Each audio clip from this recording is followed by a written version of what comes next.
Uh, jadi sekarang kita sudah punya 45 store and pick-up point di Indonesia. Oh my God, that's so amazing, Kak E, to hear. I mean, inspired sih kalau misalnya dengar Kak E mulai dari 2001 sampai sekarang 20 tahun udah di dunia ini. Udah gitu udah punya store sebanyak 45. Aku yang dengar sampai juga seneng gitu, and hopefully one day for me and for everyone here juga yang baru memulai bisnis atau yang punya bisnis bisa juga mengikuti stepping stone seperti Kak E di sini. Tapi harusnya bisa. Sophie harus bisa, yang lain juga harus bisa. Amin. Hopefully, we're all here with the same goal, and I believe semua di sini juga memiliki passion yang sama dan juga ingin untuk bisnisnya grow. So next kita mungkin dari Kak Sabrina, boleh sharing dikit kan mengenai bisnis kakak dan gimana mulainya? Sure. Jadi Krakakoa adalah apa yang disebutnya farmer to bar chocolate company. Jadi kita mungkin beda sedikit dengan dapur coklat bahwa kita produksi coklat yang lebih ke retail product yang dijual di supermarket. Awalnya mulainya tuh bagaimana? So I was working as a consultant sebelum mulai Krakakoa, and I was working in the field of agriculture development. Jadi memang passion saya tuh di bidang pertanian. And I love to think about, okay, how do we solve the problem of farmers, right? Because a lot of times farmers income-nya lumayan rendah dan they don't actually produce things in the most sustainable way, apalagi di Indonesia. Jadi I saw that there was a real opportunity karena kan waktu itu Indonesia adalah produsen nomor 3 terbesar di dunia buat biji coklat. So I said, okay, kenapa kita produksi biji coklatnya begitu banyak tapi kualitas coklat kita tuh gitu-gitu aja gitu. So it's not like, European chocolate or Belgian chocolate. So I said, okay, is there an opportunity here that we can create a product that is as good as what we get, the imported products that we get, but at the same time pay farmers more, teach them how to produce things sustainably. So it's really from the angle of, can we solve these problems that we think need to be solved? And Krakakoa was born from trying to solve that problem. So that's how I got started. Okay, that's really amazing. Really love how not only you start a business, but you also try to solve a problem that's happening in the community, and of course helping the farmers, which is such a nice thing to hear, Kak Sabrina. Last but not least, Kak Dewi, maybe you want to share a little bit about how you start Love and Flair, and maybe a little bit about the business too. Hi guys, my name is Dewi. I'm one of the founders for Love and Flair. So actually I want to say I'm a big fan, Sabrina. Like what you're doing is so amazing. And I also can't wait to hear what Ibu Ia is gonna share with us. I'm actually really excited. I'm also here to learn, guys. So I'm on everyone's side, honestly, so we started Love and Flair about almost 8 years ago, 2017. So back then, the e-commerce landscape was really different. Back then, there wasn't Tokopedia was on their 3rd year, I believe. There wasn't Shopee yet. Lazada wasn't very strong yet. I think back then, everyone was just shopping at Zara, Topshop, but now it's closed, right? Topshop. A lot of people are shopping at Zara. So me and my partner, Emily, just saw that, there really is for us to shop, especially mid-range pricing for fashion. So we saw the opportunity. We saw that, there were so many local Indonesian designers that needed the platform, the spotlight, and get marketed the way the local people are doing. So we are doing a lot of hyper local marketing. So we strive ourselves in doing that. And then we basically started by going to China and Thailand, carrying back, hand carrying our curation and selling what we saw at the wholesale markets there. So basically we're just carrying 60 kilos of things coming in and then just selling it on the website. We were doing everything ourselves. We were the model, the cameraman, the MUA. I'm sure a lot of entrepreneurs can relate to this. In the beginning, you're everything. You have to be the Jane of all trades, So that's basically how we started. And then as we grow, we saw like, oh, there's so many designers out there. So we curated them. We curated them on a consignment basis. And then third year in, we opened our first pop-up store. We started our own manufacturing line. And then the fourth year in, we have our own brick and mortar, one in Plaza Senayan, which unfortunately we closed during COVID. Now we still have the Plaza Indonesia store and also the Surabaya store in Tujangan Plaza. But as of right now, we curate about 50 over local brands. And we also have our in-house brand that's called Bodies Comfort Knit, if some of you may know. It's an athleisure line and knitwear line. Yeah, so basically Love and Flare, it's a multi-brand, omni-channel e-commerce fashion website that curates everything fashion. That's so nice. Thank you for sharing that, Ka. I think I can definitely relate to you when you said as an entrepreneur, especially the awal-awal, you feel like you're everything end to end. Even from my end, I can say that there are times in my business where I was even packing the goods one by one, sending it out. So definitely can relate. Thank you so much for sharing that, Kak. Tapi it's really nice to hear from all three of you. I think the one thing that we definitely can say about starting own business is that everything starts small, but that's okay gitu. That's just like there's a step to it gitu. Dari kecil tapi pelan-pelan juga kayak tahun ke tahun kita melihat ada opportunity and we grow the business that there gitu. So yeah, it's really nice to know that other entrepreneurs, even the bigger ones like you guys also is facing, and I'm sure the participants here can really relate to what you guys are faced previously. Oke, mungkin aku juga pengen tanya sebenarnya gimana sih cara kakak merealisasikan ide-ide gitu, karena kan banyak banget orang tuh punya ide gitu, ide tuh selalu ada aja gitu, tapi nggak pernah sih, lebih yang jarang yang ada jaminan gitu bahwa oh ide ini it will turn into something great gitu. Jadi what is your tips and trick when it comes to determining apakah pada saat ide itu datang sebenarnya ide ini cocok nggak ya dibisnisin gitu, and not just the beginning of the business gitu. If for example di bisnis ini terus pada saat mau expand gitu, misalnya ada ide untuk expand, jadi itu gimana sih cara kakak-kakak tuh tahu oh ini tuh ide yang oke nih, kita boleh go through with this gitu, or no not okay gitu. Ada nggak sih tips and trick yang bisa di-share di sini? Mungkin bisa mulai dari Kak Ei ya. Oke. Jadi Shopee waktu itu sebelum kami membuka store yang pertama, memang dari background pendidikan aku juga memang sudah di pastry, karena memang aku alumni Sekolah Tinggi Pariwisata Bandung, dulu namanya sih NHI. Itu memang dia kampus universitas yang memang untuk sekolah pariwisata. Nah, pada saat itu karena memang background dari keluargaku kita memang di background makanan ya, jadi memang ibu punya catering, lalu juga tante, nenek sendiri juga semuanya di background makanan. Jadi akhirnya mungkin talenta itu datang ketika aku masih kecil dan akhirnya memutuskan untuk coba berbisnis di makanan juga, tetapi tentu saja harus ada background pendidikannya. Nah, pada saat sudah melewati sekolah dan mendapatkan ilmu-ilmu itu, dan akhirnya mencoba sendiri, dan merasa bahwa, oh ini passion aku nih, gitu. This is my passion. So, I think kalau misalnya tadi Sophie tanya, tipsnya apa sih Kak kalau misalnya mau membuat satu bisnis gitu ya, mulai dari bisnis kecil atau besar, sebenarnya kalau bisa bisnis itu harus based on your passion. Menurut aku sih begitu.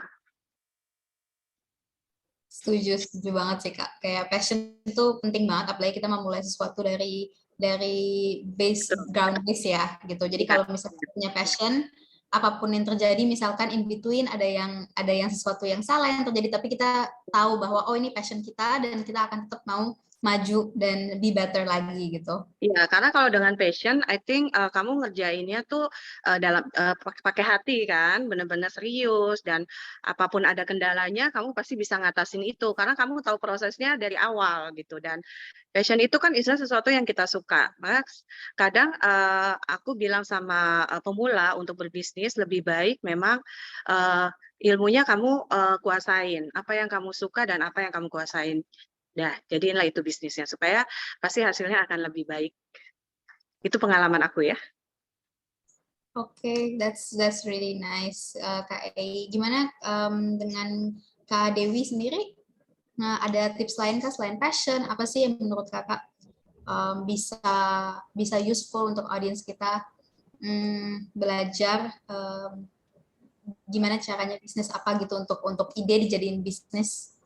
So trying to turn your ideas into reality gitu kan. Yeah. But you also have to, maaf ya, my bahasa is really bad, so I'm just No, completely. as much bahasa as I can. Okay, I'm gonna have a really practical approach with ideas ya.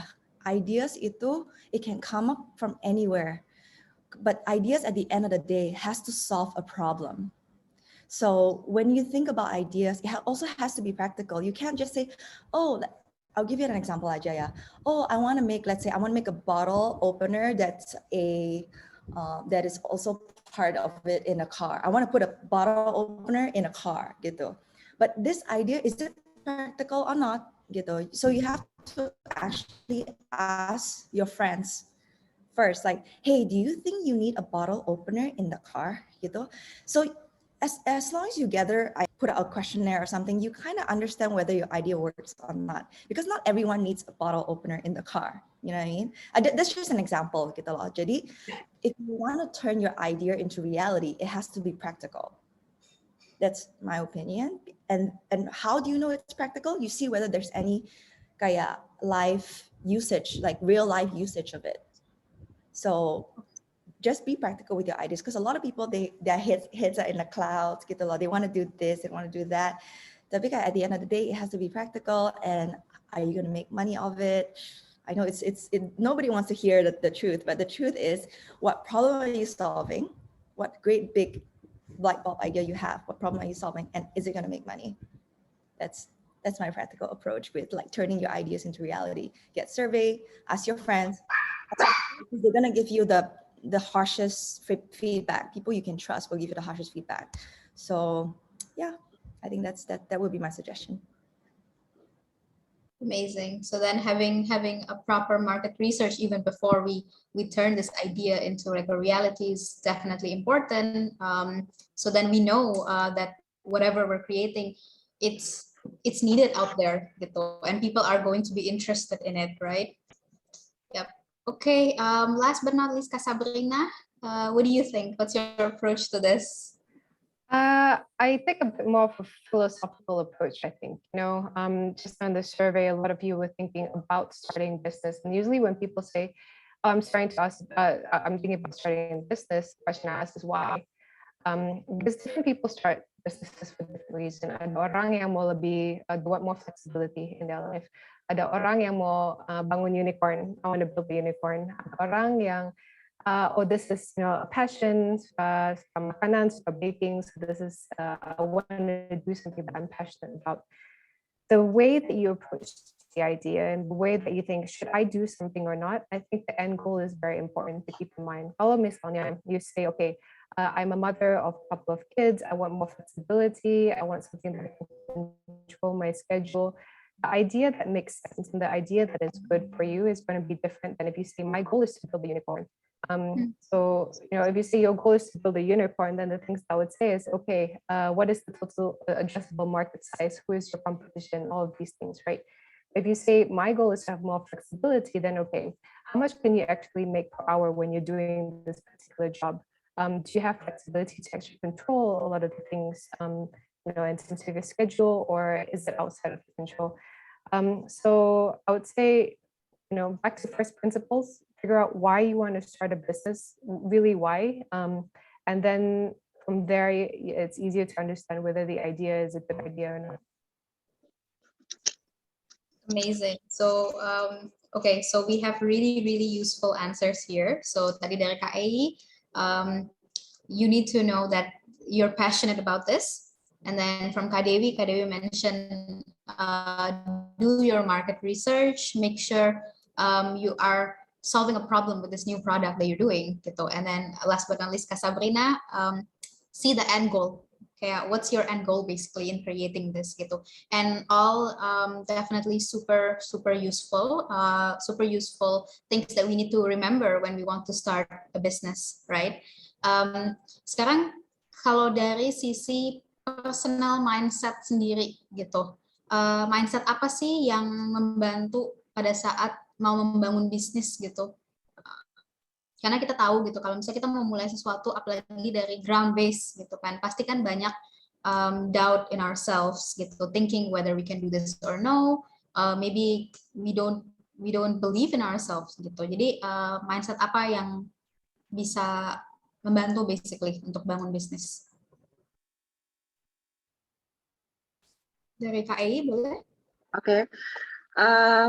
Mindsetnya sih waktu itu ya, kalau ngelihat dari pengalamanku sih, pada saat itu cuma lebih ke karena memang passionnya ini di pastry, aku suka baking, dan ternyata udah mulai ada pelanggannya waktu itu. Jadi memang sebenarnya mindsetnya lebih ke ya dengan tema kita sekarang juga sih, be your own boss itu sebenarnya kan temanya apa, mindsetnya seperti itu pada saat itu ya. Jadi emang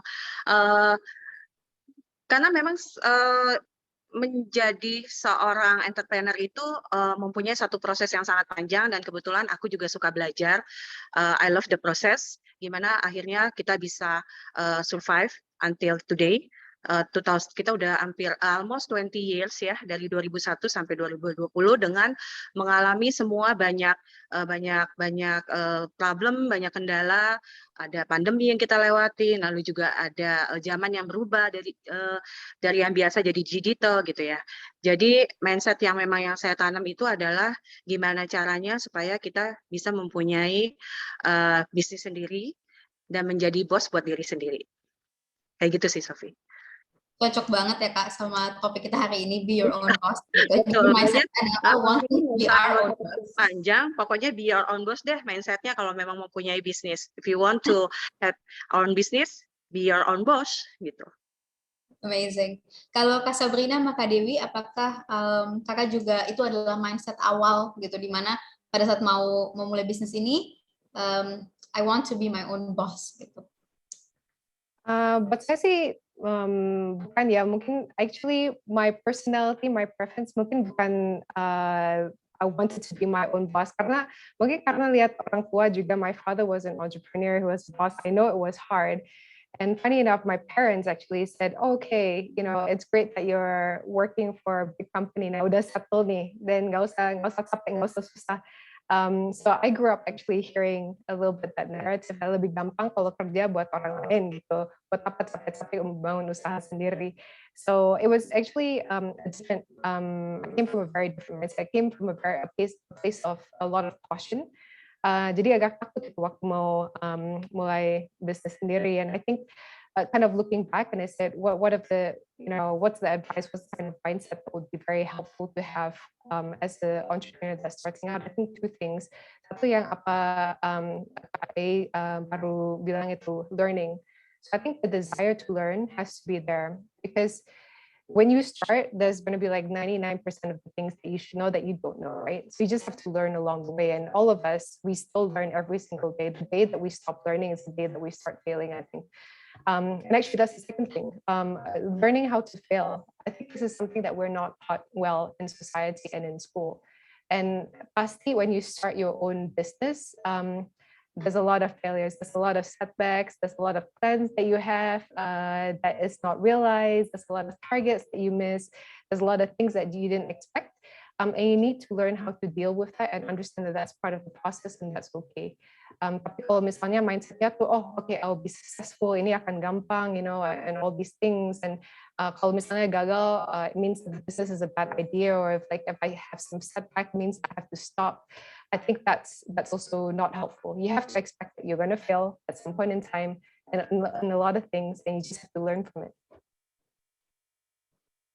That's really true. I also personally I feel that way definitely kayak there are a lot of things that I didn't know before gitu di kerjaan kalau atau mungkin pas kuliah dulu gitu nggak diajarin, but then when you're really in it, when you start a business, you need to be willing to learn a lot of things juga gitu. So that open being very open to learning and also realizing that the world keeps changing gitu, kayak yang Kak Ei bilang, mungkin dulu sebelumnya tuh belum digital, terus sekarang digital, jadi bagaimana sih, how can our business stand still like be able to be relatable to our target audience gitu kan, whether kita mesti nambah channelnya atau apa, pokoknya always make sure that we're willing to learn and grow that way juga. Kalau dari Kak Dewi sendiri, mau ada yang ditambahin maybe? Actually, just to bounce off what Sabrina said, I totally agree that kalau mulai bisnis gak boleh gengsi. That's just one. Is it a word? Gak boleh gengsi, because if kalau you berani buka toko, you harus berani tutup juga. So do not be afraid to fail, because it's gonna happen. One of the things that really separate entrepreneurs and normal people is their willingness to start again. It's the fact that you're willing to go back to point A to get to point Z, because just because you're already at point D doesn't mean that you're going to go to E, F, G. You might need to go back to point A again, go back to the drawing board again. You just got to be able to be humble enough and make mistakes, go back to the first point and restart. I think that's the differentiating factor with people who want to start their business, because some people just give up halfway because they're not willing to start again. There's so many people out there. Even if you go back to history, Galileo had to restart the whole thing. He only got his first break at 40 or 30, I don't know. And so I think it's the mindset of wanting to start all over again is very important, basically, bouncing off what Sabrina said. Amazing. Oke, makasih banget kakak udah share sedikit mengenai mindsetnya ya. Now the next question is specifically untuk Kak Ei. Kak Ei, aku pengen nanya, untuk kayak cerita kakak sebagai pebisnis itu sangat menginspirasikan gitu untuk aku, untuk semua orang di sini juga. Kakak membangun dapur coklat bisa sampai seperti sekarang ini gitu, which is amazing gitu kan. Bagaimana sih caranya kakak untuk bisa seperti dapur coklat yang walaupun begitu banyak kompetisi nih di industri food and beverage, tapi tetap kakak bisa sukses dan menjadi pilihan banyak orang gitu. So what differentiates you, atau mungkin sesuatu yang plus point dari dapur coklat gitu sampai orang tuh bisa definitely pilih dapur coklat walaupun banyak yang lain-lainnya. Thank you, Sophie. Jadi memang 20 tahun itu proses yang sangat panjang ya, dan tidak mudah ya buat kami. Di awal dari store yang pertama sampai akhirnya sekarang kami sudah mempunyai 45 store tersebar di Indonesia. Itu adalah suatu proses yang sangat-sangat tidak gampang, dan memang sebelumnya banyak sekali kendala-kendala yang kita hadapi pada saat itu. Jadi kenapa kita bisa bertahan sampai hari ini? Karena kita mempunyai, yang paling penting adalah satu, ini juga bisa menjadi tips buat teman-teman di sini, adalah kita mempunyai tim yang sangat solid. Kita harus mempunyai tim yang sangat solid, karena ketika kita kita mendapatkan satu kendala atau problem yang sangat luar biasa, contohnya seperti pandemi atau yang dari zaman biasa ke zaman digital itu, jadi dengan tim yang solid ini kita bisa mengatasi semuanya, gitu ya.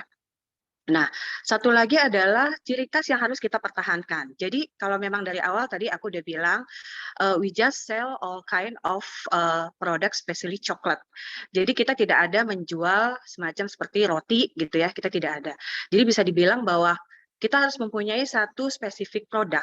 Kita harus fokus dengan itu. Boleh ada penambahan, boleh kita upgrade untuk produknya, tetapi juga kalau bisa tidak keluar dari spesialis kita ini gitu. Jadi kita harus punya signature, sehingga orang akan mempunyai mindset bahwa oh kalau dapur coklat berarti coklat gitu ya. Nah mungkin perbedaannya dengan punyanya Mbak Sabrina, kalau Mbak Sabrina kan dari bean to bar ya Mbak ya. bean to bar.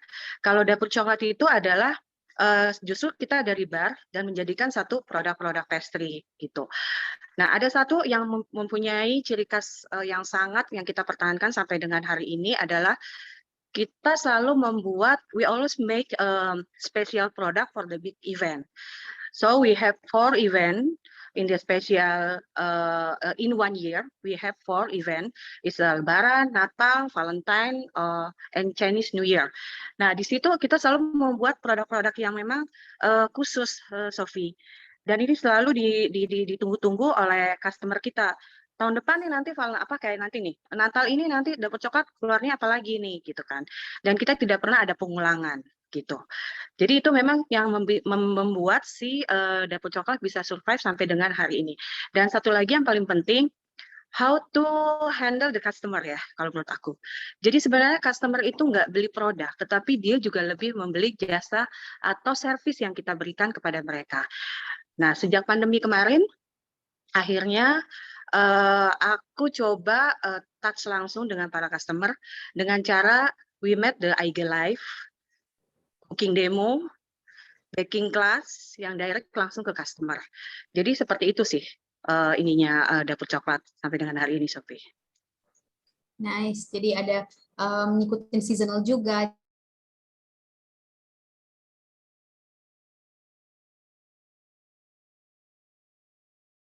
Jadi something special, so people are identity ya, Kak. Ya. Yes. Jadi kayak orang.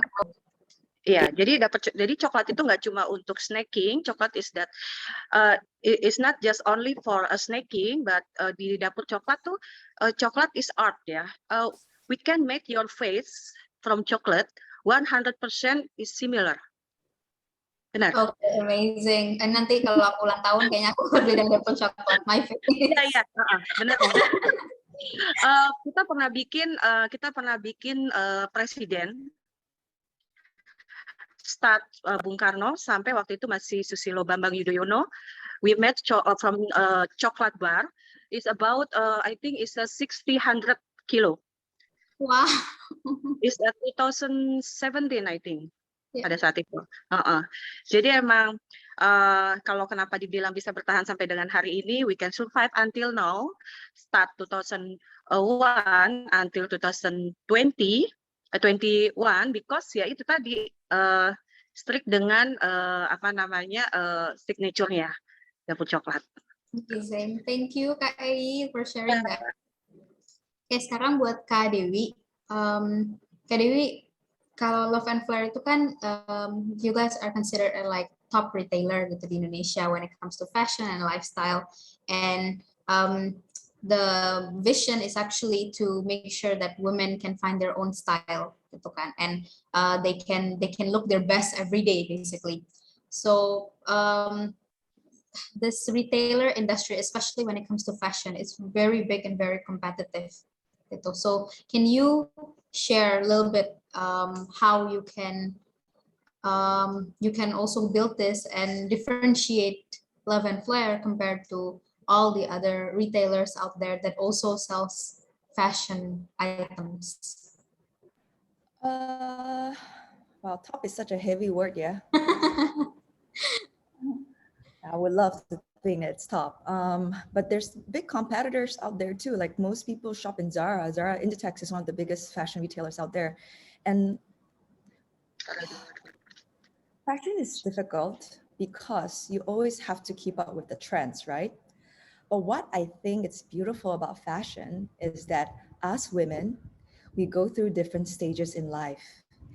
Kita kayak bisa, we are like a girlfriend, we are a daughter, we're a grandma, we're a mother, we are a sister-in-law. Jadi kita benar-benar harus dress up untuk beda-beda occasions. So for Love and Flair to be able to keep up with our customers is to basically dress them up during different occasions. Because if you think about men, why it's different is because men, they have one shirt in like 5 colors and that's it.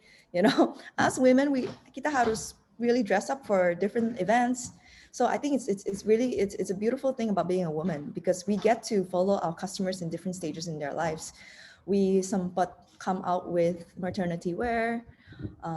We were selling children's clothes one time. And then now we are getting into athleisure as well.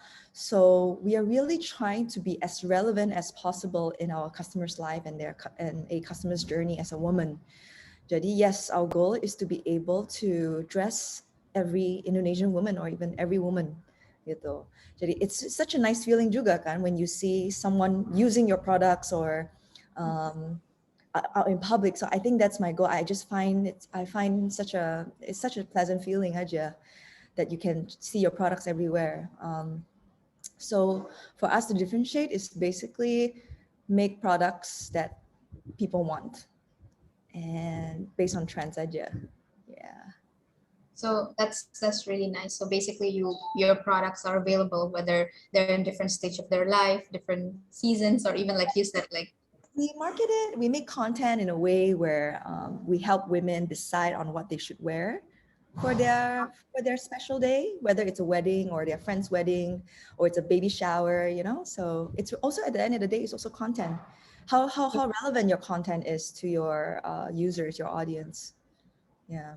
So the content that you create becomes like an inspiration for people gitu. So it makes the audience want more gitu, and Love and Flare become a go-to when it comes when they're looking for inspiration, when they're looking for clothes gitu. They know where to go, and Love and Flare jadi we want to be the one that they think of langsung gitu.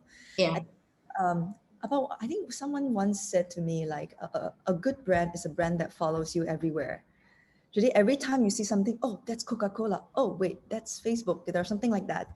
So you have to, every time people think of something like, I need to get a dress, I think I'm going to get a Love and Flare. I think it's important for a brand to be as relevant as possible in their field.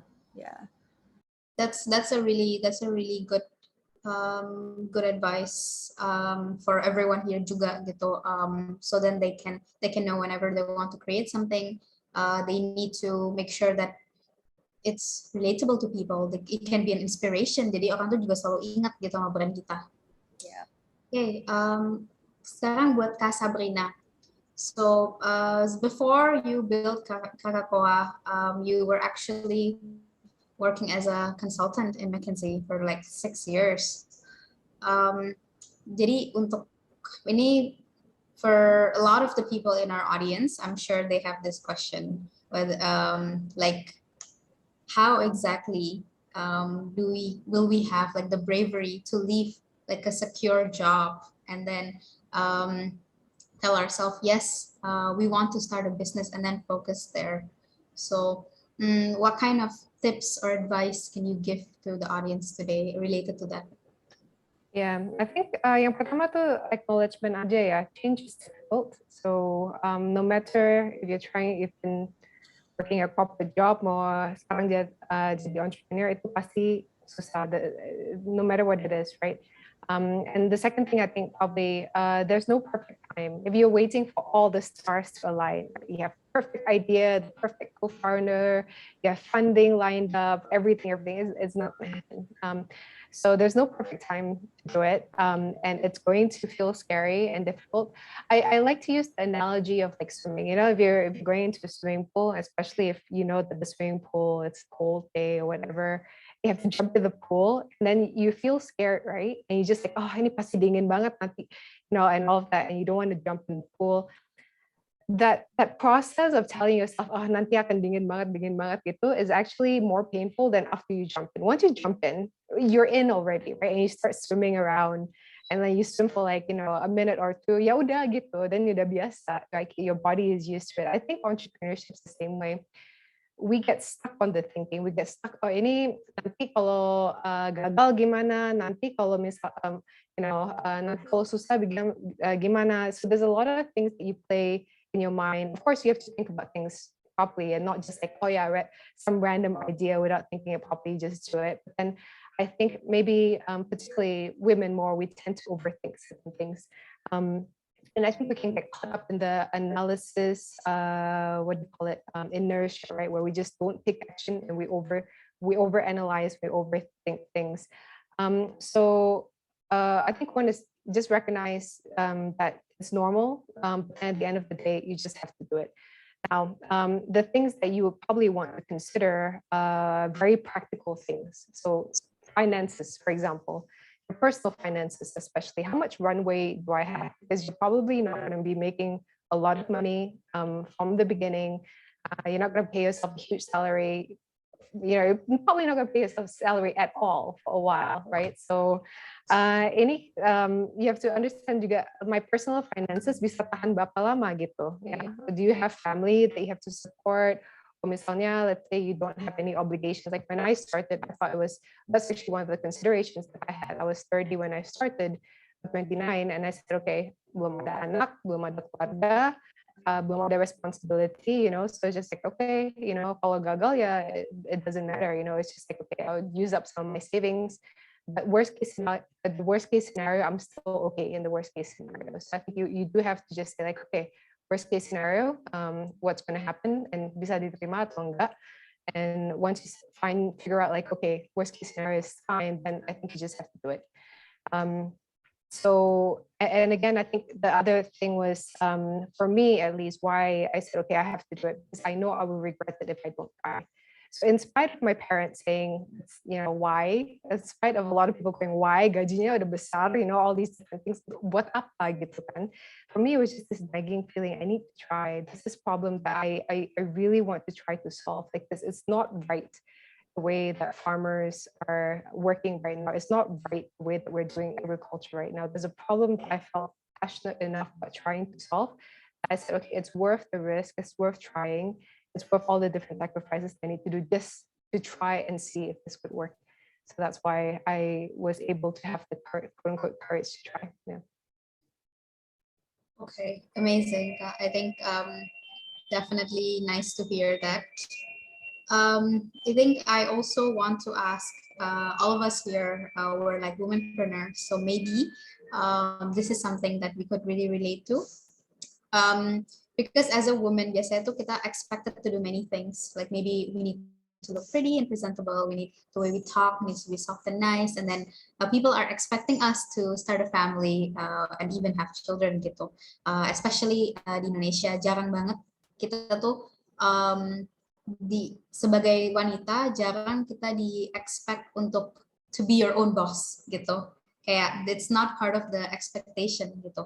Dan selama membangun bisnis ini pernah nggak sih kayak diskriminasi gender jadi pantangan sendiri gitu? Whether maybe it's not necessarily people tell you, oh you can't do it, but is there anything gitu from your family atau mungkin teman gitu yang bilang, are you sure that you want to do this? And it has something to do with like, yeah, because we are a woman. Mungkin bisa mulai dari Kak Ei. Sorry Kak Ei, boleh unmute? Oke. Jadi dari pertanyaan Sofi tadi, sebenarnya selama 20 tahun ini nggak terlalu merasakan signifikan seperti itu sih. Malah sebenarnya karena kan emansipasi wanita itu kan memang sudah ada sejak zamannya Ibu Kartini dulu kan, cuma memang bentuknya berbeda-beda. Kendalanya sih cuma lebih ke memang kadang-kadang kan kita tuh ada beberapa regulation yang harus kita jalani, harus kita lewati. Nah, biasa sih di situnya gitu. Tetapi bukan berarti kita didiskriminasikan sama mereka, tetapi tidak. Yang jelas biasanya terjadi pada saat kalau misalnya kalau misalnya kita ada pitching gitu ya. Nah, itu kadang-kadang biasa di antara tuh semuanya para pria gitu ya, dan aku tiba-tiba perempuan sendiri gitu. Tapi ya gimana kita how to show them kalau bahwa kita tuh I have a power gitu ya. Kita tuh punya something yang memang kita bisa andalkan gitu. Dan kebetulan di Indonesia ini sekarang sih kalau menurut aku sudah tidak terjadi hal-hal seperti itu sih, Sophie. Semuanya is doing good gitu ya, on the track. Jadi nggak pernah ada diskriminasi yang saya alami selama doing di bisnis ini gitu. Kalau dari Kak Sabrina atau Kak Dewi ada yang mau ditambahin, or like you also feel there's nggak ada tantangan yang seperti ini gitu, and we live in a world that like emang people are very supportive gitu in like women in business. Honestly, I think the support these days, especially with the age of the internet, social media, and you guys at Fempire, there's so many communities that are, you know, building women up and supporting each other. I think that's great. But one thing that we cannot, in my opinion, is that we can't change is us women and men. We just have different roles. I heard it from Indra Nooyi, the ex-CEO of Pepsi before. She said something like this that really sunk in with me, and I felt like it's a practical approach to how we see discrimination or imbalances in workplaces. Is that us women, we do have limitations, okay, and we can't change that. But you have to ask. But it's enough. It is enough for us to gerak. It's enough for us to still do something about it. And you also have to question yourself why it exists. Why do this structure exist? And one of the things that I feel that women also can take advantage of is our softness. Because men is like go, go, go, go, go, very aggressive, very overvaluate things. But for us, we're very practical. We're very soft in that way. So take advantage of that. Take advantage of the softness of the female.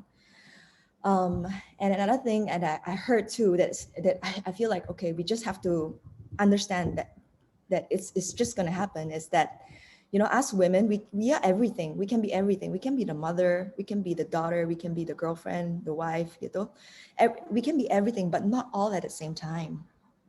You know, we can't be everything, playing every single role at the same time. That is what it is. It is a social construct. It is a mold, but we also have to take advantage of what the mold that we have and make use of it. So that's my 2 cents. And check out Indra Nooyi's podcast about this. I think it's really, really interesting, her approach of being a female CEO in such a big company as Pepsi. So she really took advantage of her feminism, in my opinion. So take advantage of it. Nice, that's really nice to hear. What about you from Sabrina? Anything to add to that? Yeah, so I think we can divide it into the personal side and the professional side, right? In my experience, have I experienced people saying something on the personal side? I've more than on countless occasion, people say, ya nggak apa-apa, nggak usah kerja gitu, keras kawin aja gitu. So and the number of times somebody has said that to me, very well-meaning, right? It wasn't like one of those things like, you know, I was really from intention, like, I don't know, I guess I'll be a leftover woman or something like that, right? From that perspective, that they, from a lot of love, they say, ya nggak apa-apa, kawin aja, ada anak aja dulu gitu, you know? So in that sense, I think that exists. But then for me, I don't get affected by it in the sense that I know what I want quite clearly in terms of like when I want to have a family, when I want to be married, all of that. So I never quite felt pressured in that sense to get married, start a family, and all of that. I'm fortunate that I was my support system in the sense of like, you know, my mom, my girlfriends, and all of that. I think I've enough people within my immediate network that think the same way that I do, that I never felt like, oh, is there something wrong with me, that I don't want to get married and have kids tomorrow, kind of thing.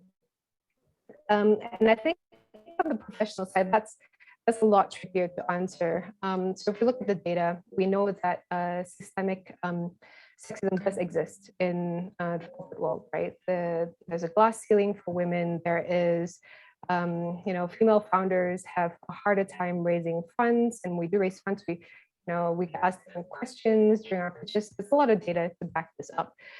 The tricky thing is trying to figure out when you get a no, when you have somebody, you know, giving you a hard time or whatever, the question becomes, is it because I'm a woman, or is it because really there's something, there's basis to what they're saying, right? So that's the part that I always found quite tricky and quite challenging, because you never want to be in a position where you're making excuses. I think that's very disempowering as well, where you say, this person said no to me because I'm a woman, and therefore, all these things. Like, no, like you play with the cards that life has dealt you. The fact that you're a woman, like, this person said no. I mean, don't blame other people for these types of things.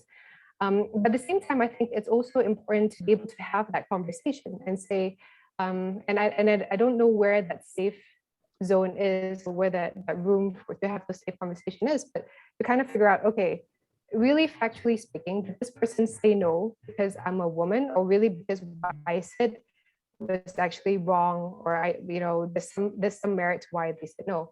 But I find it very tricky to even ask that question, right? To even say like, okay, I'm open enough to the fact that it could be because really, my pitch was terrible. There's all these other things that made this potential investor say no. But then I think we also have to be open to the prospect that this person said no, maybe because they just used to investing in male entrepreneurs and they're just more comfortable, or something like that, right? So in that sense, I would hope that we can have that conversation a lot more, right? Just to be able to ask, where is this coming from? We understand that there is bias, but then can we even question situations, and can we call out situation and go like, was there inherent bias there or not, without us being targeted? Because I think that happens a lot, right? When a woman kind of comes out and say like, oh, this person said no because I am a woman. You get called all sorts of names. You're like, oh, you're making excuses, all these different things, which again, it's I think then we miss the opportunity to take that conversation forward. And we want to solve these problems, right? We want a more level and equal playing field for all women entrepreneurs and women founders. But unless we have these difficult conversations, it's very uncomfortable conversations, unless we support having those conversations, we're not going to move the needle on this. Yeah, that's really nice. I think from all the answers from Kak A, Kak Dewi, and Kak Sabrina, I can totally relate to it, and like I do feel that it happens in like in starting a business, but then it's really, thankfully, it's nothing that people are really against us or anything. Now the world is so much better gitu, and we do have the kind of support from all around us juga gitu, yang bikin kalau kita mau mulai sesuatu, especially like Fempire gitu di sini, kalau kita mau mulai sesuatu tuh it's definitely possible juga gitu, and maybe that will create less self-doubt gitu, karena a lot of times I notice it's in starting a bit, we think of ourselves mostly. Kita takut sendiri gitu sama diri kita. We question ourselves like, can we do this? Should we be doing this? Do I want to take that risk?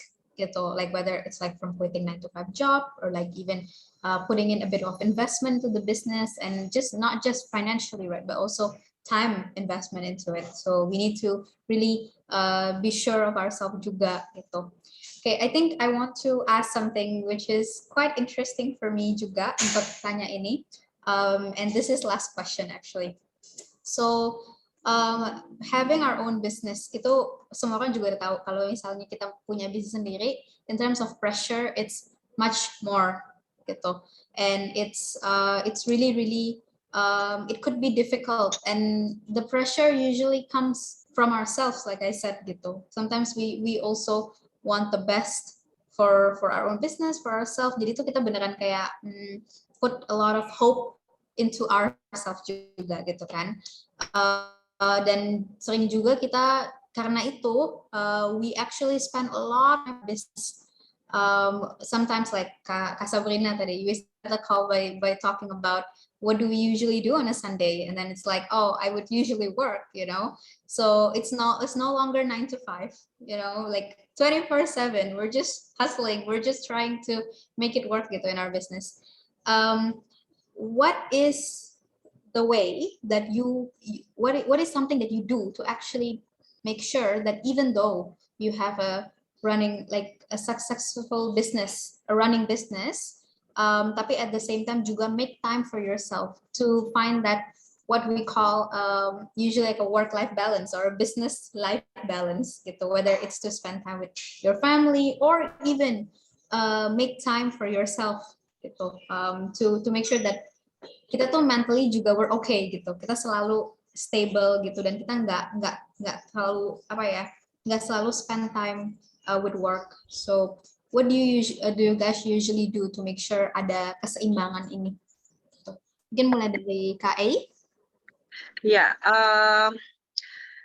sebenarnya kan kita kalau sudah jadi entrepreneur, Sophie, itu yang tadi kita discuss di awal bahwa kadang-kadang kita tidak, we don't have holiday, ya kan? Minggu aja kita bisa kerja gitu kan. Tapi tetap kita adalah manusia biasa, jadi memang kita tetap butuh me time. Jadi sometimes kalau misalnya aku sedang stuck atau sedang stres, biasanya aku tuh paling senang ke pasar-pasar tradisional. I love fresh market.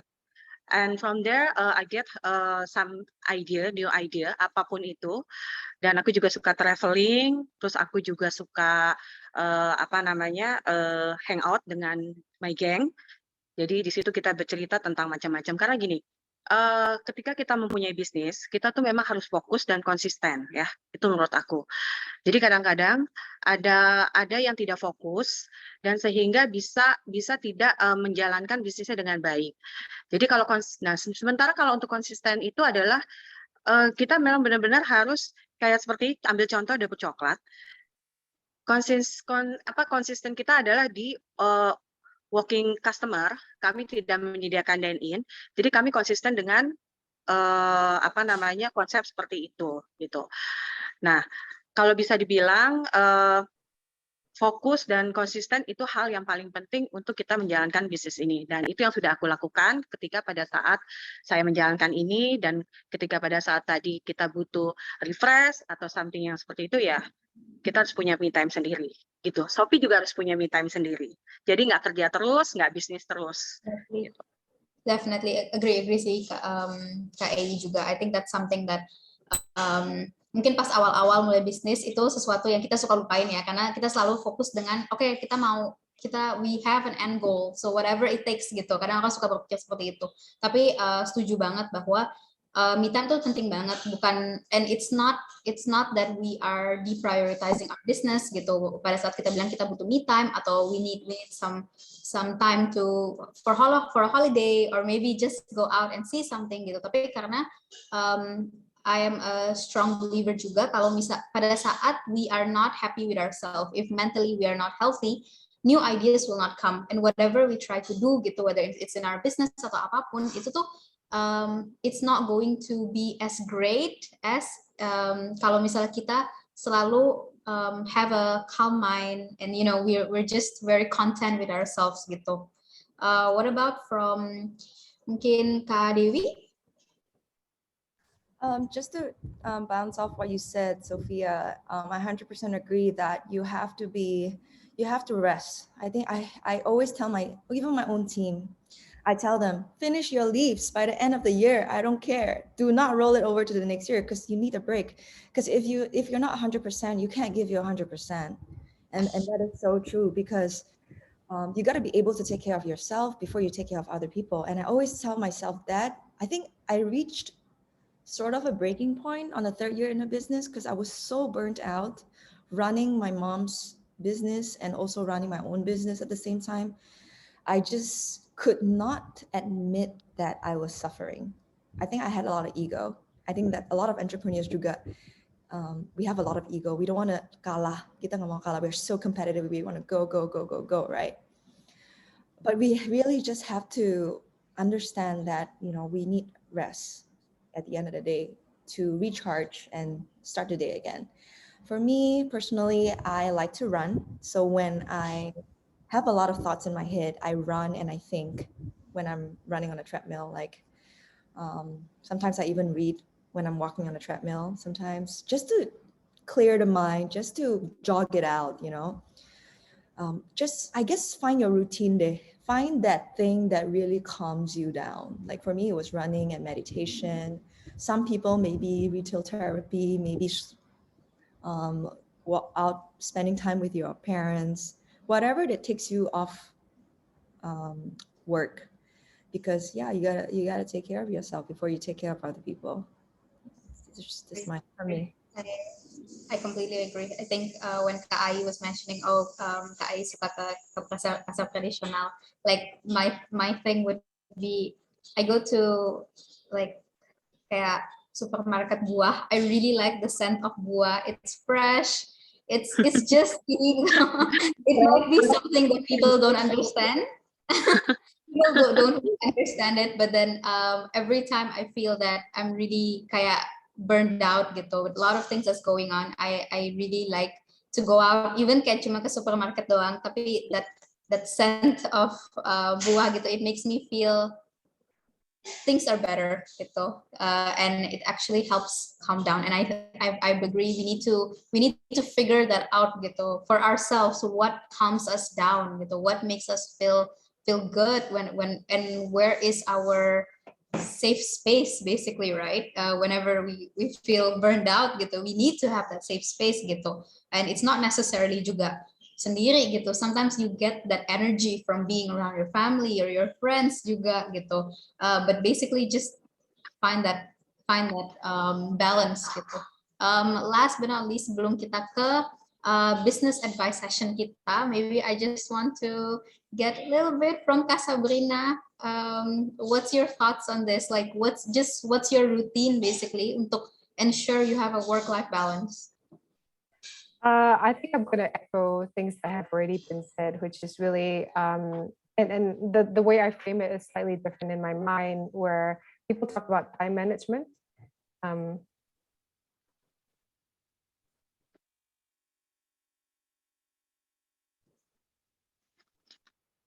think Sabrina glitching, internet problem. I think, yeah. Okay, now better. Okay. Now Yeah, I just got a sign your internet connection is unstable. So yeah, I think in my mind, I frame it a little bit differently. People talk always about time management. Somebody framed it for me in a very nice way. He said, I think about it as energy management, not really your time management, because most of the time we run out of energy rather than we run out of time. So it's really thinking about what are the things, like you ke toko buah, ke pasar traditional, or yeah, whatever it is, what are the things in life that gives me energy rather than takes away energy? That's really important. And then somebody asked in the chat as well about feeling guilty. I think we all, in the beginning, always like, oh, we feel guilty about it. And then an analogy that somebody shared with me is like this is about sharpening your saw. So it's like, two woodcutters, they go to the forest. One spends the first 2 hours in the morning sharpening the saw, and we can, chop down a lot more trees. So when we do all of that, I think we can stop feeling guilty, because at the end of the day, once we have more energy for ourselves, we actually show up in a different way, and we're a lot more effective and efficient than if we didn't take time for ourselves. And for me, I like to dance and I like to listen to music. So those are my energy things. Like, I close all the doors, I close the windows, and I dance like no one's watching. And I do the treadmill thing as well. So those two things. Amazing. So I am learning a lot from Kak Sabrina, Kak Dewi, Kak Ai, and I hope all of you audience here are also learning a lot. And not just learning, it's nice to talk to fellow entrepreneurs that we know is feeling whatever we are feeling gitu. So we're not alone. So whatever you're feeling, whether it's like, why am I always doing things from A to Z on my own gitu, terus atau I feel burned out, like I don't have time for myself, like this is like a normal feeling gitu. Tapi we just need to understand that no matter what we do, we should not feel guilty about taking that time for rest gitu, making sure that we are always a full cup gitu, karena we really cannot pour from an empty cup gitu kan. Kalau kita juga itu not our 100% self gitu, kita nggak mungkin bisa do things, we cannot create idea that can inspire others or even grow the business gitu. Jadi at the end of the day, we need to put ourselves first and make sure that kita juga happy with what we do, and we're always giving out the ideas that is best for us and based on our passion juga gitu. So really amazing. Thank you so much Kak Sabrina, Kak Dewi, Kak Ai. I think in our next session ini kita it's a very special session that we have here. It's called business advice session.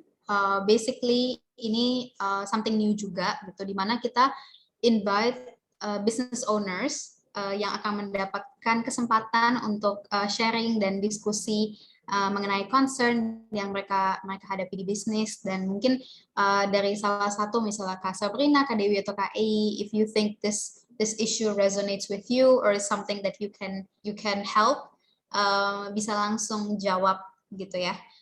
Okay, without further ado, aku mau kenalin nih the first business owner yang kita ada. Jadi business owners ini they are part of a community by Fempire called Femily. Ini yang pertama ada Stephanie Harris. Stephanie, welcome. Really nice to have you with us. So Stephanie is actually, she owns like an artisan chocolatier and patisserie shop in Jakarta called Ciaukeli. Jadi pas banget kebetulan mungkin di sini ada dari Kak Sabrina dan juga Kak Ei gitu yang bisa kasih saranan gitu.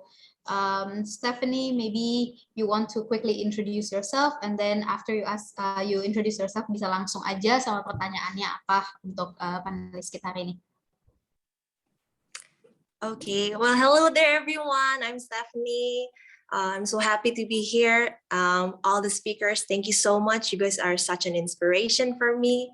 I guess I started Ciaukeli last year, right before the pandemic lockdown. So it's quite challenging for me, I guess, because I used to work in a corporate and a chocolate business as a technical chef. And I took the risk to open my own business, I guess. My question is, I actually have a list of questions, but I guess along the way you guys already answered it. But how can I grow my brand awareness? Because I need that recognition. Like, for example, if I want to buy chocolate, I would already think of Dapur Chocolate. Or, I want to eat a chocolate bar. I just go to the supermarket and get Krakakoa chocolate bar. I think that's my question. Oke, Mbak Sabrina, apa? Boleh. Brand awareness, I think that the brands that I've seen have done an amazing job with branding. I've learned from, I think they do two things very well. Number one is that they build communities, and community is based on people with similar interests, whatever it is, right? And it's usually tied to your product somehow. So for example, one brand is Burgreens, right? They built a whole community with people who are vegan, who care about health, care about meditation, mindfulness. So it's the same, and that same community, they built multiple products and brands from it, right? They have the bulk store and all of that. So they do that very well. And communities are always a two-way conversation. It's like I jadi teman aja gitu kan. So brands that are very good, I think they do that well. So trying to understand who your community might be, I think is one way to build a really strong brand. And I think specifically to the awareness point, something that I also mentioned, it's tying to, I think Dewi also mentioned this, tying occasions that already happen in people's life to your brand, and then tying that like, when this happens, when a baby shower happens, I'm going to buy a dress from Love and Flare. Kalau ada ulang tahun, beli kue dari Dapur Coklat, right? These occasions in life already happens.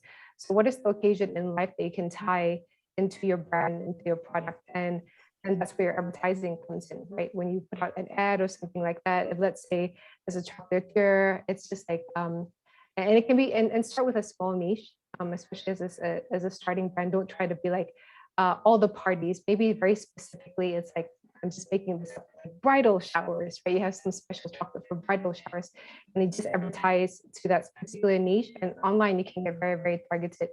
I think that's a great way to start building brand awareness before expanding to something bigger. So community, very specific targeting, occasion related, and finding a niche. Ya, setuju.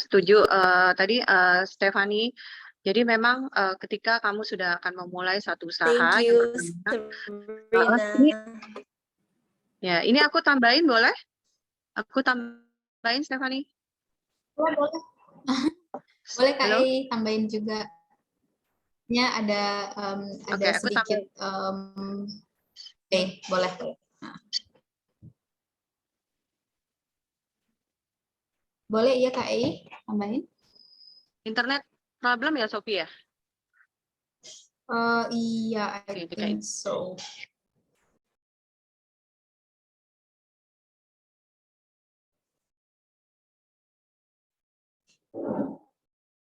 Oke. Kedengeran kah Kak E?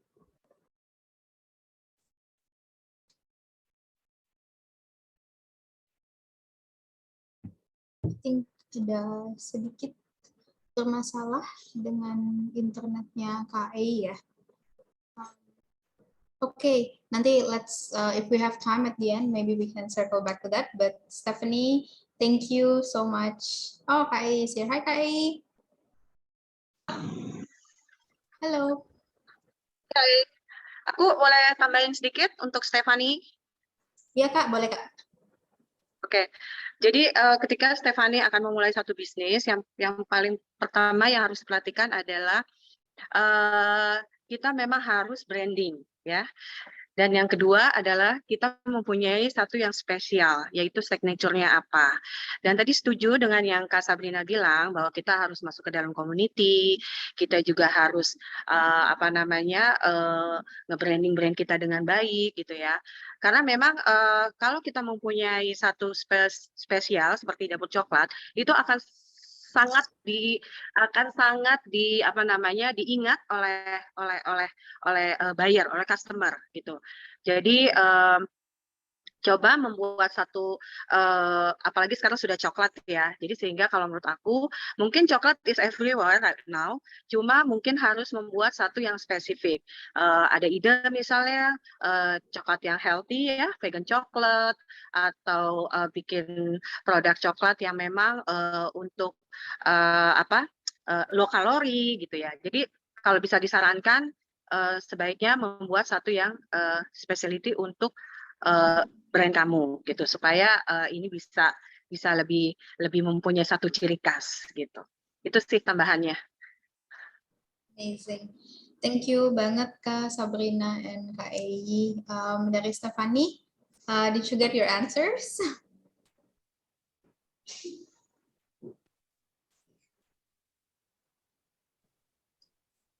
I think ada masalah di internet. Okay, in that case, thank you so much, Stephanie, to join us today. Really glad to have you. Yang kedua, ini kita ada Fanny Julia Ananda. So, Fanny, she runs an online business selling tote bags. So, you can also find her on Instagram, likethisone.id. So thank you, Fanny, for joining us today. Maybe you can start by quickly introduce yourself, terus bisa langsung tanya pertanyaannya, dan nanti dari panelis bisa langsung jawab aja sesuai. Thank you. All right, good afternoon, everyone. Thank you so much for Kasovia and Fempire for giving me this opportunity. I'm Fanny. I'm the co-founder of likethisone.id. We're actually a tote bag brand from Semarang. So actually, the thing that I want to ask is actually more specific to Kak Dewi that related to Love and Flair, because actually likethisone is a part of the fashion industry as well. So what I'm about to ask is actually how we can create a user-generated content strategy for fashion brand industry, because as we know, like user-generated content is now have something in our target audience. We can look more authentic with UGC. I guess that's all my question. Thank you. Hi, I just saw your brand. It looks really good. Thank you so much. Yeah, congratulations, first of all, with your business. Very brave of you. Are you still in college? Are you still in school? Yeah, I'm at my second year of college right now. You're in second year of college? Yeah. Okay. How to do user-generated content? go to your friends, use your friends. So you have a lot of friends in college, right? Or like if there is like a billboard or something, you can just put like a poster out there and say like, oh, use this tote bag, and you do like a competition or something, like how make a content with this tote bag and you win the tote bag, or you win like a lifetime of tote bags or something like that way you get free content, you get free publicity, and it's also in your circle of community too, which is in your school. I think starting with the closest community, like your school friends, is the first way to start. When Love and Flair first started, when we actually endorsed about 60 people, we gave out free clothes in the beginning, in the first month. There is no other way other than giving out your merchandise. But if you don't have the community to give out this free merch, I think start with the school community first. I think that would be really good. Does that answer your question? Is that a question? Did I get that? Get that? Yeah, it's so helpful, Kariwi. Thank you so much for the answer. Just use the school, whatever the school, your school friends. Yeah, friends, family is always the first people that will help you more. Yeah. Amazing. That's really helpful. Thank you, Fanny, for being here. Okay, so thank you juga buat Kak Sabrina, Kak Dewi, Kak Ei. Your suggestion is definitely useful. Gitu. I'm even taking notes myself for my own thing. But yeah, for all the audiences here, if you're trying to build like a user-generated content, so please like reach out to create a certain community who can definitely help with this gitu, so you can get content out of this juga gitu. But at the same time, kayak yang tadi Kak Ei dan juga Kak Sabrina bilang, to answer to Stephanie's question, it's like how do you differentiate basically your business compared to the others? It's like you need to have something specific, something that find your audience, find your niche market. And I hope this is something that everyone here can relate to. Okay, so before we move to the last session, which is Q&A, I would like to ask a question to all the audience. So we've been super inspired today by all the amazing answers by our entrepreneurs. So after today's session, do you feel inspired to be your own boss? So maybe from admin, can we have polling going on? So everyone here can answer. I'm super excited to see what our audience feel. I'm feeling pumped after this session. Do we have a polling going on?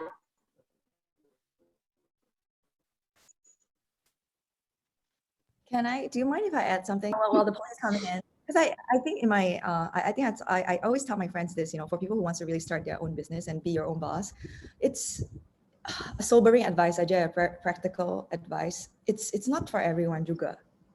Don't feel too discouraged if you can't do it. It's okay with the law. It's not everyone bisa, and it's okay. Don't feel the need to feel so pressured to do it juga. So yeah, don't look left. That's why they wear blinders, and just focus and try everything. Just try your best in everything you do, and just follow the whisper in the wind, and you'll get there. So don't feel too discouraged if you don't want to be your own boss. That's okay too. Amazing. Yep. So please, everyone, don't feel like this is because there, for example, you see people around you are starting business. Don't feel the pressure that you need to. It's not that kind. It's like how you turn into your passion into something. If you have a passion, you can definitely turn it into a business, right? But please don't feel pressured that this is a must. Okay, so I'm seeing the answers here. I'm getting a lot of answers. So I'm getting a lot of like 10,000% yes, amazing. I'm seeing a lot of this. So 82% of you are really, really pumped to start a business after the session.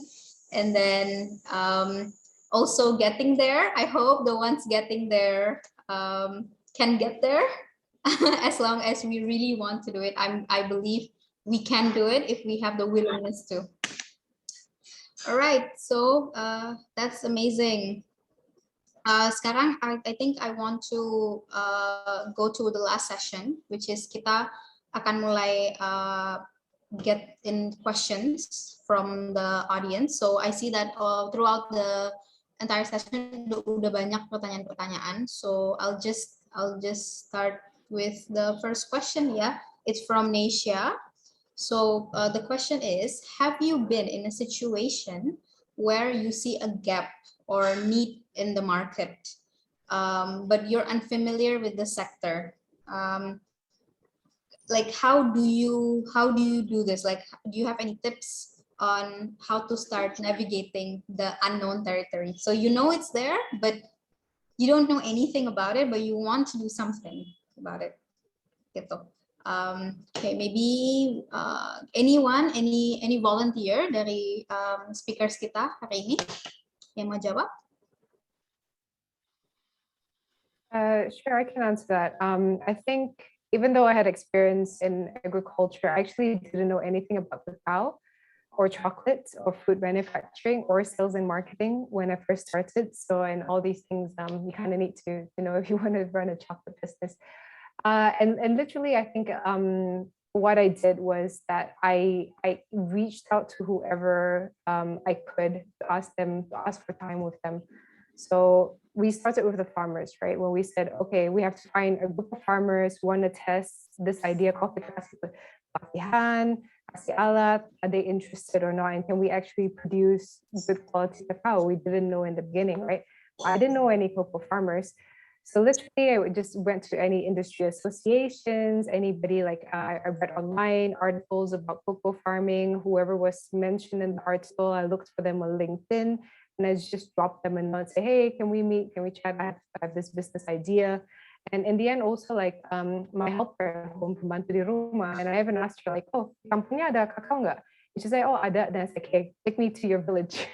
And I literally went there and I met up with, her family, her cousins had a cocoa plantation, and I just started talking to them. So I think at the beginning, it's just reach out and just ask questions and just, it's fine not to know, and you'll learn things along the way. So whoever is willing to speak to you, I would just reach out to them and just try to find time. Just find people on LinkedIn, find people on Instagram. That's easy to send them a DM nowadays.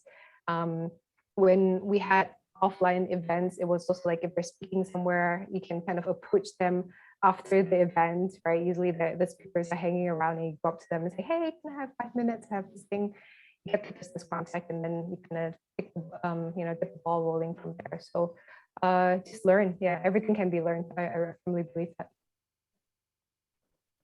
Amazing. I think this is juga sedikit with the traditional saying, malu bertanya sesat di jalan. So don't be scared to ask questions. Be open enough.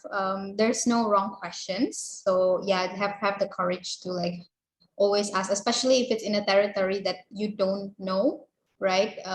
Definitely just like do research, whether it's from the people that you know or maybe just people that you meet on like LinkedIn events, Instagram. Anything would definitely be good. Okay, last question. So this is actually from Ayunisa Jana. This is speaking of specific identity as brand strength, what can we do to figure the identity that will stick to our brand? Anyone from the panelists?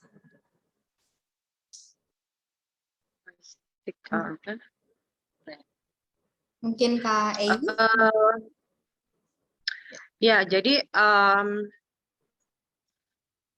ini as my experience ya, based on my experience. Jadi memang pada saat 2001 itu coklat is is too difficult to find coklat at the time. Kita cuma hanya bisa temukan itu di hotel dan it's so expensive. Dan akhirnya kita merasa bahwa this is opportunity dan kita harus masuk ke market ini. Jadi memang dari situ kita sudah memutuskan untuk mempunyai satu bisnis yang specialty-nya coklat, ya. So kalau boleh kasih saran, setiap mau membuka usaha ada 4 yang harus diperhatikan dari 4 step. Yang pertama adalah konsep dari si bisnis itu sendiri. Kira-kira mau bikin bisnis apa sih gitu. Produknya mau apa, what kind of product. Terus lalu yang kedua, ada nggak marketnya dari produk yang kalian buat, itu ada marketnya nggak. Dan yang ketiga adalah tim yang solid, sehingga kita bisa mengembangkan bisnis ini hanya dengan sendiri, karena dengan teamwork itu segala sesuatunya pasti akan lebih baik. Lalu yang keempat adalah target. Goals-nya apa sih gitu. Nah, gimana sih caranya supaya identity ini bisa istilahnya bisa menjadi satu brand kita yang akhirnya kalau misal seperti mau kue dapur coklat, berarti mereka larinya ke coklat gitu ya, atau mau kue yang healthy, berarti mereka nanti larinya ke toko kue yang untuk jual kue healthy. Jadi kalau menurut aku memang dari awal itu harus sudah ada konsepnya. For the first time you decide to doing the business, running the business, do you have to put your specialty? Itu sih menurut aku, Sophie. Okay, amazing. I think you really that really summed up on like things that we need to really take care of gitu. Kalau misalnya kita berpikir kayak mau mulai bisnis itu, you really summed it up really well. You need to know first, you need to know the concept, guys. Yeah. Meskipun it's a small business, you start from small business, but you have to make the concept benar-benar. Mau bisnis kecil atau bisnis besar. Karena kalau sudah ada konsep, semuanya bisa is fokus ya. Jadi semuanya bisa fokus gitu. Si bisnis ini bisa fokus. Gimana kita mau membuka marketnya, gimana kita mau how to branding, how to sell to everybody, ya kan. Terus how to mengembangkan bisnis ini. Jadi memang dari awal for the first time harus punya konsep bisnis yang jelas. Itu, Sophie. Yeah, having concept is definitely important. I think kita ada pertanyaan satu tambahan. Mungkin bisa langsung di sini dari Oki. How and where can we find possible business partners and solid team? Like what traits should we find on them gitu? What makes a good business partner or a solid team gitu? Maybe let's make this answer short and sweet so we can move on to like the next session, so we have time for all the sessions. Mungkin dari Kak Sabrina, do you want to try answer it? Sure. So your partners should be good at whatever you're terrible at, and that you need for business. No, honestly, have the same vision as you, right? So alignment that, yes, this is where we want to get to. This is what we want to build. That's super important. Make sure that you guys want to head in the same direction, and they should do the thing that you're terrible at. They should be good at that. So you need to find the balance, the two of you, like together you become better. Okay. Amazing. I think that's all for our Q&A session today. We're getting really good answers. Before we end the session, I think I want to invite Yorin back to the stage. Biar kita bisa foto bareng. Yap, sebelum kita closing, mungkin on behalf of Fempire team dan juga on behalf of attendees kita, aku pengen berterima kasih sebanyak-banyaknya ke Kak Sabrina, Kak Dewi, sama Kak Ei. Jujur aja, personally myself, I've been a long time fan of all of you. So being able to be being able to be in one event with all of you, apalagi untuk mendengarin kayak semua hal-hal inspiratif yang bisa membantu teman-teman kita untuk maybe get that courage, you know, get that bravery, and be strategic about it, be really well thought out about it to succeed in their business.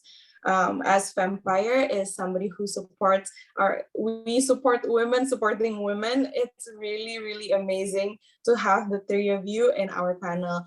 From the bottom of my heart, I want to say thank you so much to our three amazing panelists and to our amazing moderator for making this event a great event to listen to sit down, to spend a really productive Sunday on.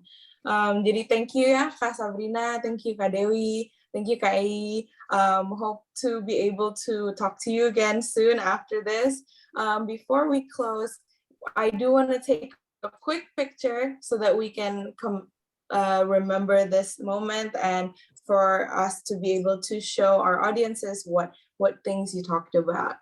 Okay, untuk adminnya, are you ready for the picture? Okay, awesome. So now we're just I'm gonna count down from 3. We're gonna take 2 pictures. All right, 3, 2, 1. 3, 2, 1. Okay, amazing, beautiful. Thank you so much, Kak Dewi. Thank you so much, Kak Sabrina. Thank you, Kak Ei. And last but not least, Thank you so much. you. Thank you so much, Fempire's team. Thank you for inviting me. And I'm sorry about my background. I don't know, something wrong with my computer suddenly. Oh, Kak, yang penting dan semua saran yang penting kita dapat semua. Alright, thank you. Semuanya ya. Thanks everyone. Thanks for everybody who joined us as well. Thank you everyone for taking your Sunday afternoon with us, and I'm also really grateful to be in a panel of you guys too, because I learned a lot myself too. So thank you. I did as well. So thank you. Thank you, Dewi. Thank you. Thank you to know. Thank you to know you, Sabrina. Thank you to meet. Nice to meet you, Dewi. Very nice to meet Nice to meet you guys too.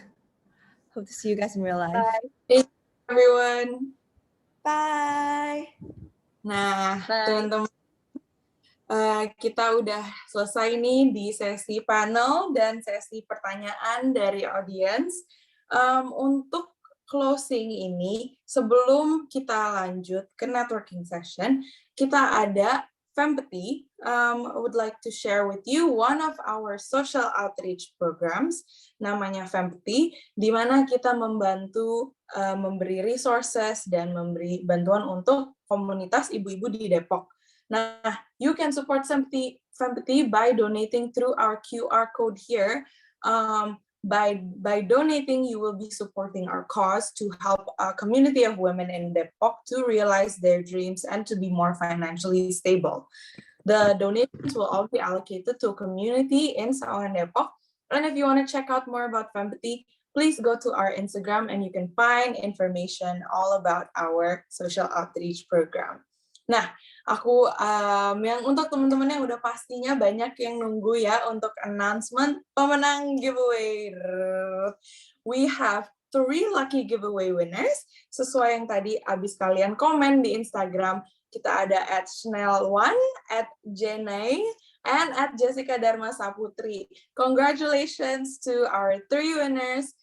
Please DM us to claim your gift and get a free candle from our sponsor, Gaia Home. Thank you for participating. We'll hope to see you in the next giveaway. Thank you so much untuk teman-teman juga yang udah attend acara ini. Semoga kalian semua dapat insight dan advice yang emang dicari-cari untuk para business owner dan aspiring business owner. Next, I would like to thank our sponsors again, Krakakoa-based Gaia Home, dan juga our media and community partners, High Fear Club, We Women, Girls Unite, Shiko, Female in Action, Sejuta Cita, BMFK Undip, Ecozone, UNES, HMJ UB, UI Women in Business, Antea, Adore Lessons, ADA Digital, Girlish, Cornerstone Careers, Women Works, and Love Me, Love You. Thank you so much to the Fempire team for making this happen. Thank you so much for all your work, and we would last but not least like to thank all of the attendees for being here and making this event possible. Thank you semuanya. Untuk participants yang breakout room. So yes, of course, we have our Instagram, our Spotify. Don't forget to follow us. And if you signed up for our networking session, please stay for our post-event networking where you can meet current and aspiring business owners alike.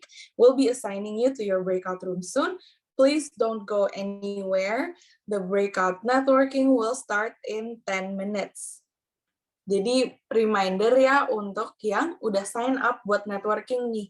Kita akan memulai networking session di 10 menit lagi at 3 p.m. Nah, di networking session ini kalian teman-teman bisa ketemu dengan other business owners atau aspiring business owners dan sharing-sharing tentang bisnis kalian, masalah-masalah yang kalian hadapi, dan mungkin get insight and advice on how to deal with those problems.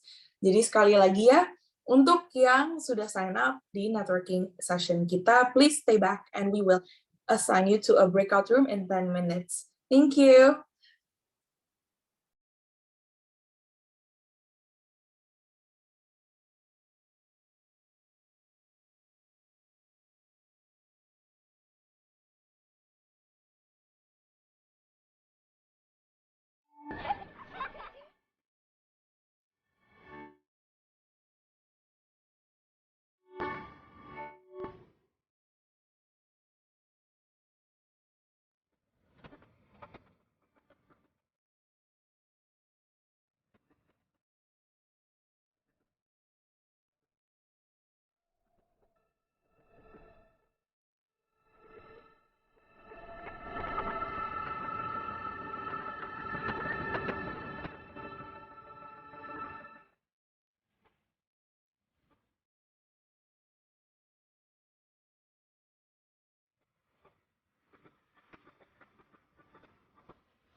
Gue sih pengennya sama yang bebek lagi ya. Udah keseringan gue dikecewain sama yang dulu-dulu. Udah waktunya nih gue cari yang cocok untuk jangka panjang. Capek banget deh sama yang bisanya cuma kasih janji palsu doang. Kapan gue bisa temuin skincare idaman gue? Cari jodoh untuk kulitmu, gak perlu sesusah cari jodoh beneran kok. Temukan skincare idaman kamu dengan B.Y.O.B. B.Y.O.B menggunakan Smart Skin Test untuk mencocokkan apa yang kulitmu butuhkan dengan bahan aktif alami, organik, dan 100% vegan bersumber dari berbagai belahan dunia. Dan pastinya sudah teruji klinis keefektifannya. Gak ada lagi tuh broken heart karena dikecewain sama skincare. Yuk, sekarang giliran kamu untuk menemukan jodoh terbaik untuk kulitmu. Your happily ever after skin with B.Y.O.B.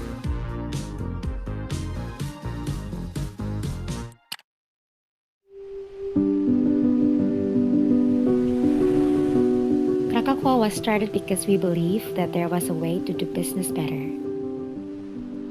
The agriculture industry in Indonesia is responsible for most of the deforestation that happens in the country. We are losing the lungs of not only the country and of the planet by cutting down the forests, and we are taking away the homes of animals and pushing them towards extinction. At the same time, the agriculture sector employs more than a third of the population, and the poorest segment of the population, most farmers are farmers, because they have no other way to make money. It's hard work, it doesn't pay very well, and is also unstable and risky. We started Krakakoa because we wanted to empower smallholder farmers while preserving the environment. And we wanted to also show that we can make some of the best tasting chocolate in the world right here in Indonesia using beans grown in this country. Cocoa farming is hard. There's a lot of disease in the plantations, and many farmers are abandoning their cocoa farms or switching to other crops. So we provide training to farmers to help them fight diseases so they can harvest more cocoa and earn more money. We teach them organic farming methods so that they don't use harmful pesticides and chemicals, which is better for themselves and our customers. We teach them proper harvesting, fermentation, and drying techniques to create the best quality cocoa so that only the tastiest beans go into our products. Our farmers have also signed commitments that they will not do illegal deforestation and hunting activities. In return, we pay prices of up to 3 times the market price for the beans. We use a system called Cocoa Trace to ensure full traceability and transparency in our supply chain. We can trace back each bag of beans purchased to the farmers who grew the beans. This is one why we ensure quality and sustainability. We're proud to be the first and only Indonesian chocolate maker to win awards at the Academy of Chocolate in London. It shows that what we produce is on par with the best in the world. Through our model of working directly with farmers, we are not only able to ensure that we provide better opportunities for them, but also ensure environmental sustainability and quality and safety for our customers.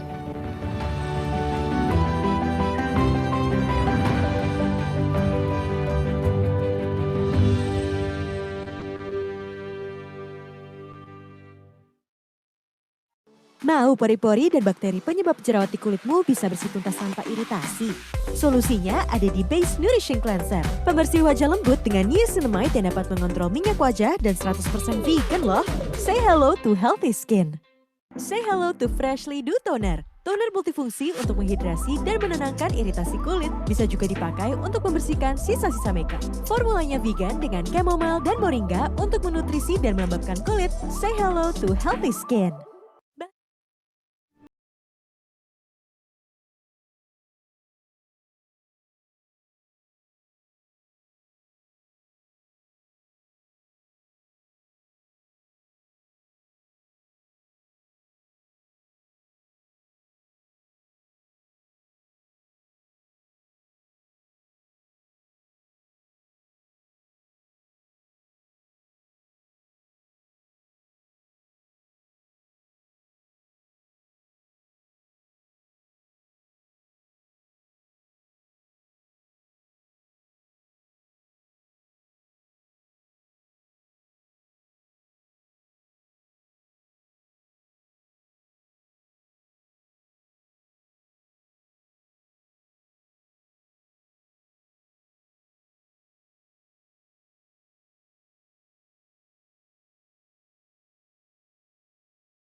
Untuk kulit sensitif dan berjerawat, bisa kamu temukan di Base Ultra Smooth Moisturizer.